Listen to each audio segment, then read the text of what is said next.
A vida no campo. Todo dia é dia de labutar. Acordar cedo para a hora não errar. Ir para a cozinha para um saboroso café tomar. Lá fora a galinha, o cachorro e todos bichos a nós esperar. Colhemos ovos, algumas frutas para chupar. Porque senão dia passa, nós não vamos aproveitar. Alugamos a horta, tiramos o leite, tratamos gado, muita coisa para cuidar. Mas quando tudo terminar, ó que doce lar.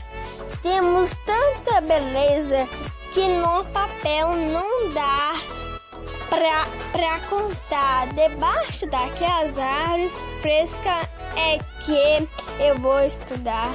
Que eu, ouvindo os passos a cantar, não há nada melhor do que uma vida simples no campo poder levar.